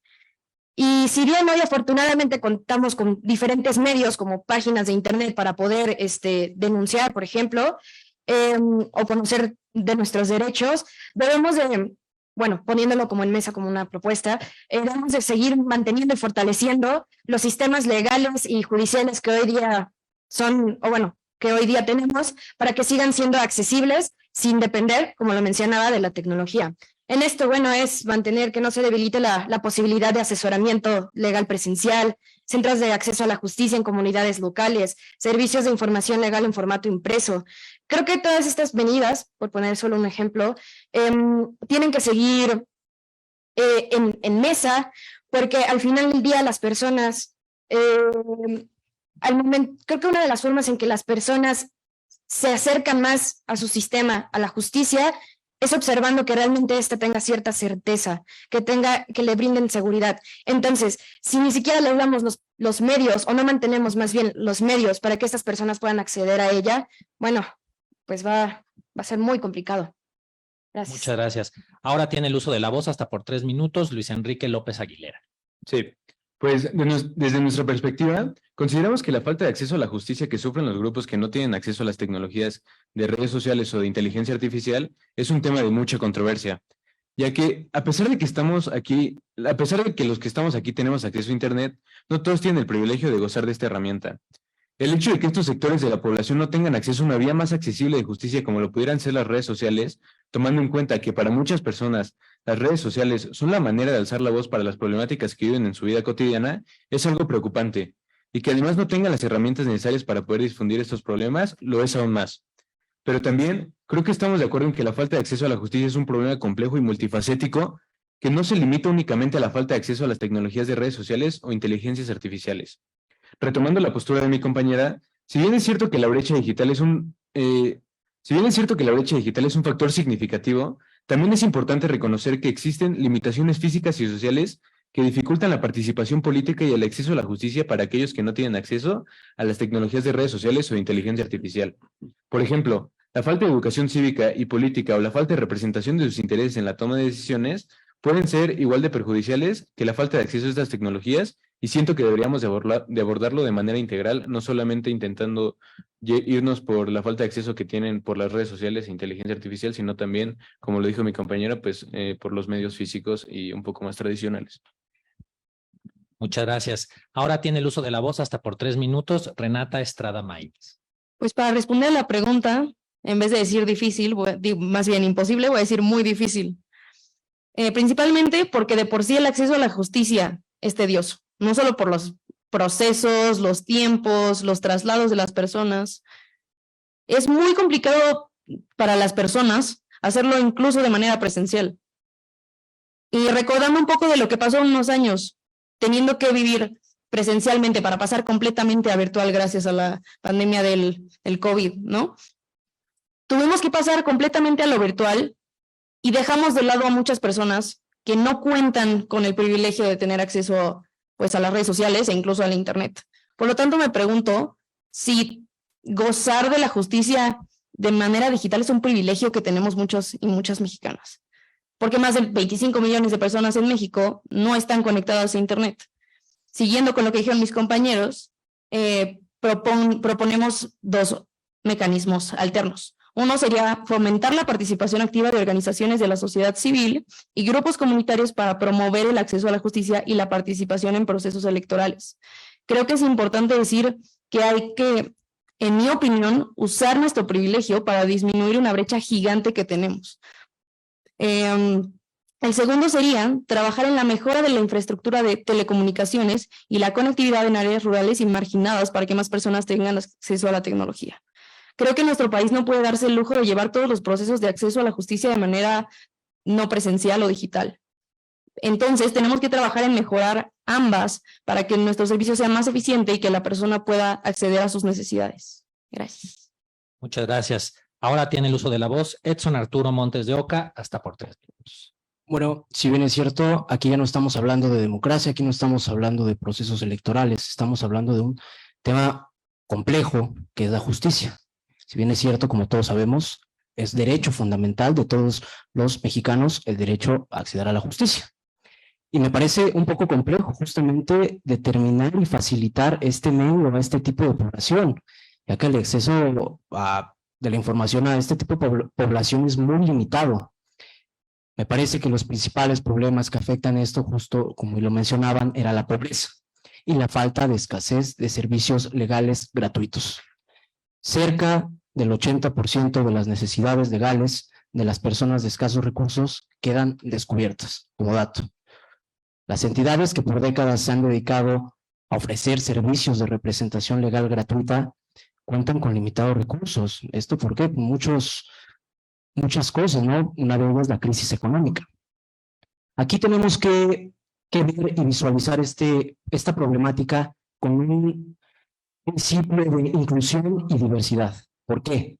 Tenemos que considerar las diversas necesidades de todos los grupos, indígenas, personas con discapacidad, pobres, de pobreza en extrema, para garantizar que tengan igualdad, al igual que todos los mexicanos que sí tenemos acceso a la información. Como repito, es un poco complejo. No podemos atribuirle todo a la tecnología, como lo decían mis compañeros. Me parece fundamental que tenemos que seguir teniendo los métodos legales tradicionales, físico, presencial, ¿no? Porque este es un problema que, siendo muy realistas, no se puede erradicar de manera inmediata. Muchas gracias. Muchas gracias. Ahora tiene el uso de la voz para escuchar sus comentarios. Gilberto Santa Rita. Gracias, Edgar. Bueno, chicos, pues miren, sean o no especialistas o se dedican al derecho, fíjense lo que me pasó el otro día. Estaba hojeando la Constitución y de pronto me di cuenta de algo que me llamó la atención y me dije, yo quisiera vivir en el país del que habla la Constitución. Un país con el artículo 123, un país con el principio pro persona, con una evidente división de poderes, con un maravilloso catálogo de derechos humanos, con perspectiva de género, con usos y costumbres, etcétera. Como siempre, en un país en vías de desarrollo, la distancia entre lo que dice la norma y lo que se vive en la realidad objetiva y social, pues es a veces abismal. Si aquí en la ciudad, hablando de marginación y de pobreza, hay problemas, pues imagínense en las comunidades. Este país es enorme. Decían aquí los chicos, hay muchos Méxicos, decía Edmundo. No, hay muchos Méxicos, claro. Yucatán no tiene nada que ver con Oaxaca, ni Oaxaca con Nuevo León, ni Tamaulipas con Guerrero. Y el territorio es inmenso. Somos una de las primeras 15 economías a nivel mundial, ¿no? Entonces, México tiene, como yo le digo a mis amigos y a mis alumnos y alumnas que vienen de visita, México es muy hermoso, pero como todo lo humano también tiene un lado, pues, oscuro. Y es ahí, como decía Renata, desde este enorme privilegio, que fue un poco por azar de haber nacido con ciertas condiciones, es donde tenemos que tomar cartas en el asunto. Y es exactamente lo que esta universidad quiere transmitirles, ¿no? Y este ejercicio del tribunal, pues, es verdaderamente reconfortante y maravilloso, ¿no? Yo les recomiendo, por último, un libro que fue un éxito y también un escándalo en los años 60, que se llama Los Condenados de la Tierra, de Frantz Fanon. Es la historia de los pobres que nunca van a dejar de ser pobres. Y el problema del colonialismo y el problema de cómo eso ha afectado la mentalidad, ¿no? Por último, yo les diría, hagamos con el trabajo cotidiano de cada uno, que la distancia entre los valores de nuestra Constitución y de nuestra cultura y la vida real sea menor cada día. Es lo que yo les dejaría, chicas y chicos. Muchísimas gracias. Gracias.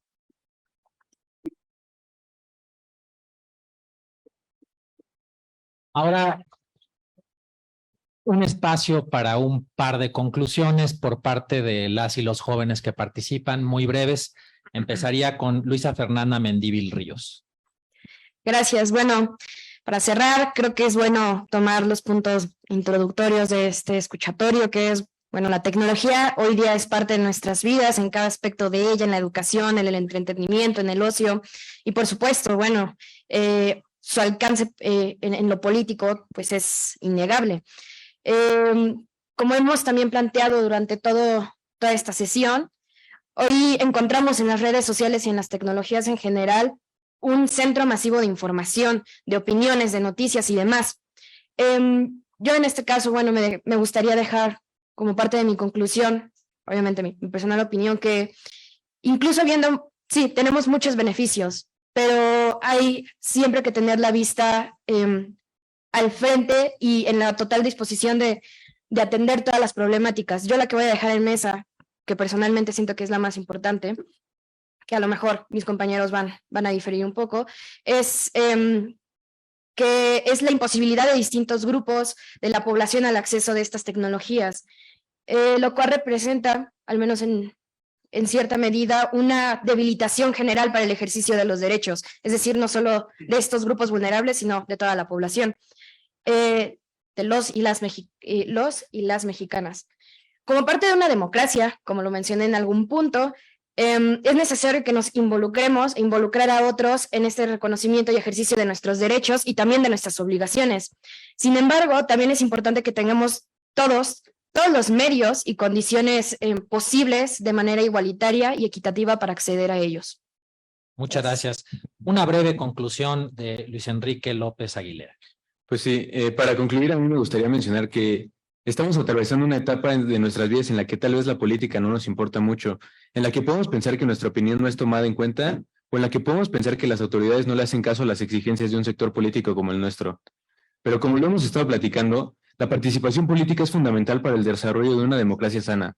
Muchas veces hemos escuchado que nosotros somos la generación que impulsa el cambio y yo creo que esta es una de las mejores maneras para hacerlo, ya que si nos involucramos en esos procesos podemos hacer válidas nuestras opiniones y demandas y así construir políticas que atiendan nuestras necesidades. La democracia es un fenómeno que nos comprende a todos, no solamente a los jóvenes. Por lo mismo considero que es importante que las autoridades fomenten esta participación por distintas vías. Es importante que nosotros como ciudadanos podamos conocer a nuestros representantes, que podamos acceder a información clara y transparente sobre ellos, que haya rendición de cuentas para poder tomar decisiones de manera informada y poder generar un criterio político que esté basado en hechos y no en información confusa. Además, se ha demostrado que cuando los sectores de una sociedad se sienten escuchados es cuando más comienzan a involucrarse en estos procesos. Espacios como el de hoy son necesarios en una sociedad en la que queremos que haya sectores más interesados en el discurso político y en la vida política de un país. Yo considero que la democracia depende de nosotros y es responsabilidad de todos nosotros asegurarnos de que funcione de manera efectiva. Muchas gracias. Ahora una breve conclusión por parte de Renata Estrada May. Pues creo que es fundamental para concluir decir que hay que ser cuidadosos y responsables con el uso de las redes sociales. El uso irresponsable genera ataques, agresiones a la democracia y ataques a la inclusión de grupos vulnerados. Y con ello silencia sus voces y los disuade de pensar en la posibilidad de ocupar cargos públicos y defender sus derechos. Debemos enfocarnos en promover una cultura de participación política, como lo hace este ejercicio, escuchar muchas voces para que nuestro futuro quede en nuestras manos. Muchas gracias. Y ahora una breve conclusión de Edson Arturo Montes de Oca. Sí, gracias. Si bien es cierto que el derecho al sufragio tiene el carácter de ser obligatorio en el Estado mexicano, pero no cuenta con la capacidad de ser castigado, no está castigado. Ante esto, me parece el abstencionismo por parte del Estado mexicano es más que evidente, ¿no? Antes no se utilizaba tecnología y aún así la gente no votaba. En este caso, mediante el uso de tecnología y mediante problemas un poco más complejos y no regulados, me parece que habrá un incremento en este abstencionismo por parte de toda la sociedad. ¿A qué los invito yo? En este círculo de debate, voten, inmiscuirse en los procesos electorales, conocer de la vida política, de temas políticos de su país. ¿Ok? ¿Por qué? Esta vinculación entre ciudadano y Estado es fundamental. Pero más aún, jóvenes y política, más aún. ¿Por qué? Siempre se nos ha dicho que los jóvenes somos el futuro del mañana. Pues bueno, esperamos que así sea. Muchas gracias. Muchísimas gracias. Bueno, pues ahora antes de llegar a la conclusión de este evento, quisiéramos escucharlos a ustedes. Quisiéramos escuchar alguna pregunta, alguna reflexión, algún comentario de parte suya. Así es que el micrófono es suyo. Alguien que quisiera hacer algún cuestionamiento a la mesa, plantear alguna opinión, dar algún punto de vista. Yo tengo una pregunta para usted. Ahora sí que, como prefieran.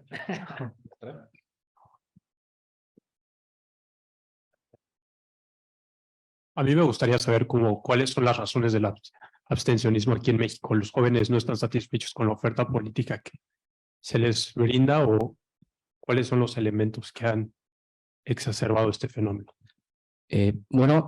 Como tal, problemas determinados no hay, ¿no? Son muchas las causales que estos son problemas de manera estructural, ¿no? Yo le podría atribuir todo esto a que las personas no creen en la política, no se sienten identificados con los candidatos en base a lo que ellos pues necesitan, no les cumplen, por así decirlo. Y también a una parte, la vaguedad y la ignorancia por parte de algunas personas. Y disculpen esto dicho, pero ¿por qué me refiero a esto? Porque mucha gente cree y no vota, porque cree que la política o el gobierno que está en marcha o que puede venir en marcha no los va a afectar. Y es todo lo contrario. A todos los mexicanos en algún punto de nuestra historia o de nuestra vida, la política nos va a llegar a afectar. Muchas gracias. Una última reflexión que alguien quisiera hacer. Ya le he levantado la mano por acá. Adelante. Ya está por llegar el micrófono.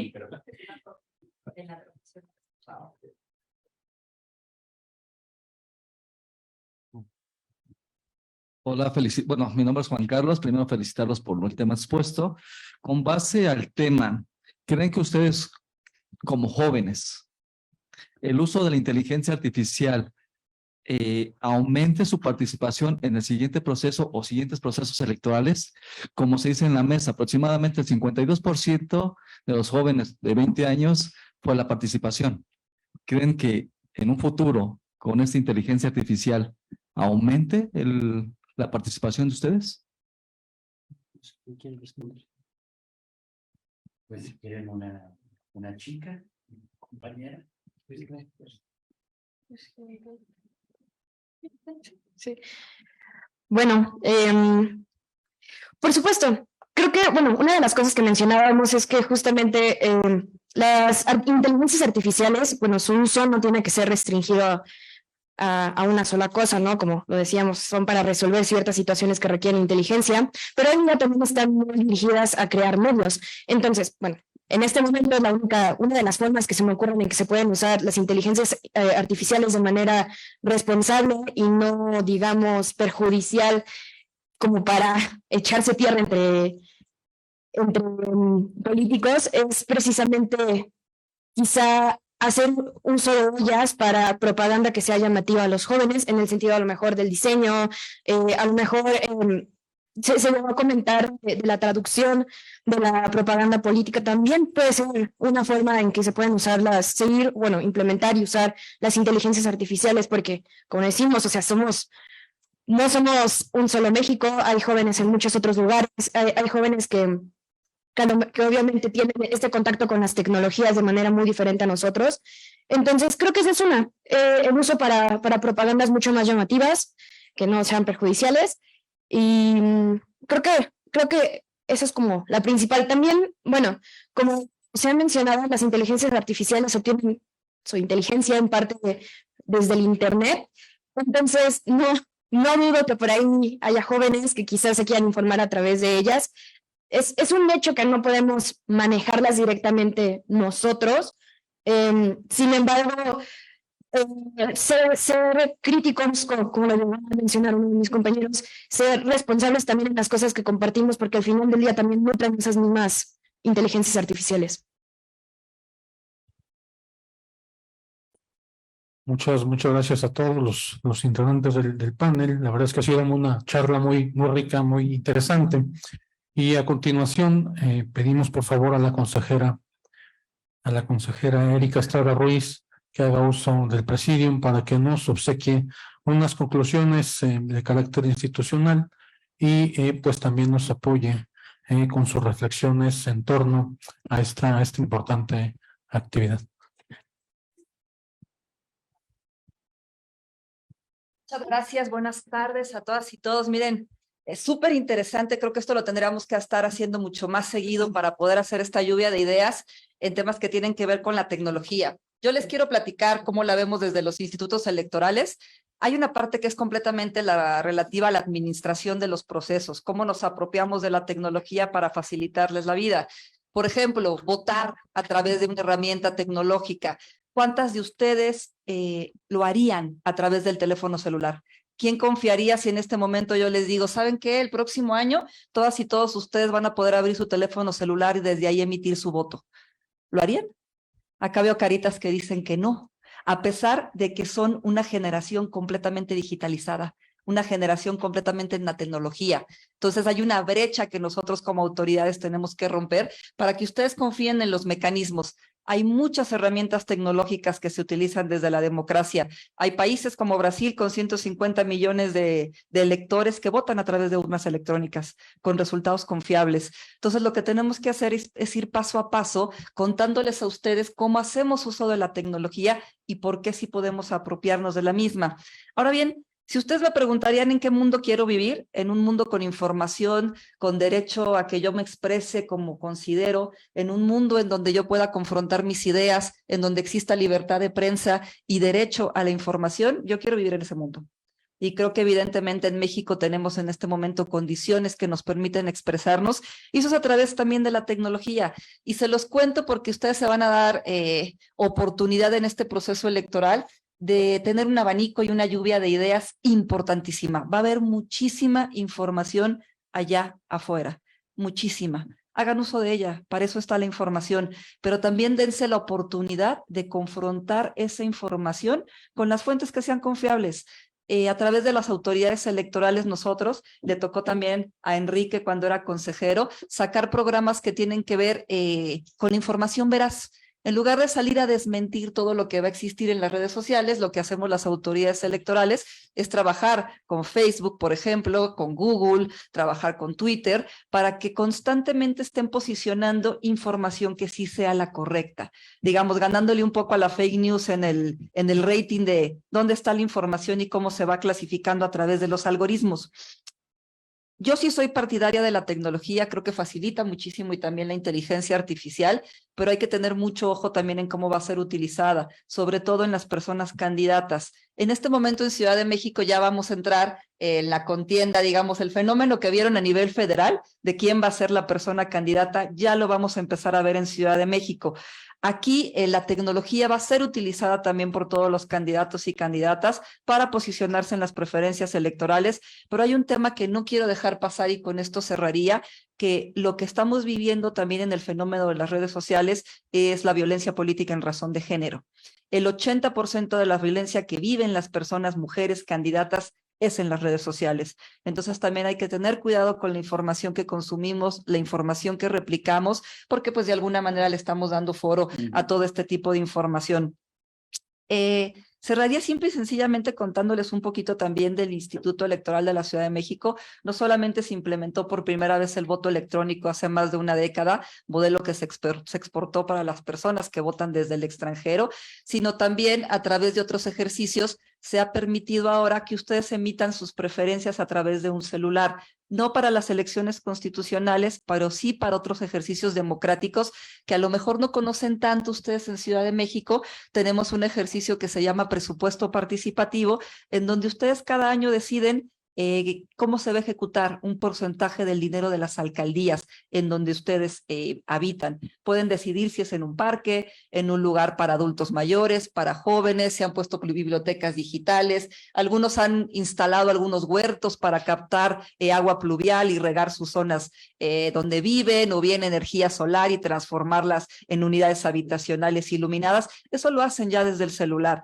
Y tenemos en Ciudad de México aproximadamente 1.7 millones de personas jóvenes que van a poder votar en esta próxima elección. Son personas de 18 a 21 años, es un abanico importante. Ustedes podrían estar decidiendo quién es la próxima persona que va a ocupar la jefatura de gobierno o quién va a ser su alcalde o alcaldesa. Entonces creo que lo más importante es que veamos que no está peleada la tecnología y mucho menos la inteligencia artificial con la democracia y con los ejercicios de, sobre todo de protección de derechos y de ejercicio de los derechos. Hay una transición que tenemos que ir avanzando, no podemos quitar los mecanismos tradicionales, esto es, no puedo mutar completamente a que exista el voto electrónico porque sé que hay personas que no tienen acceso a la tecnología, pero creo que sí nos tenemos que dar la oportunidad como sociedad de ir avanzando paulatinamente y discutir estos temas todas las veces que sea posible en foros tan importantes como este. Muchísimas gracias.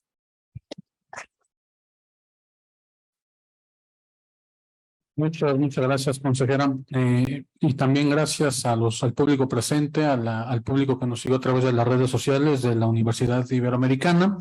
A nombre del magistrado presidente Reyes Rodríguez Mondragón, de la magistrada Mónica Aralí Soto Fregoso y del Departamento de Derecho de esta institución, agradecemos su presencia e interés en esta actividad. Muchas gracias y con eso cerramos la transmisión. Muchas gracias.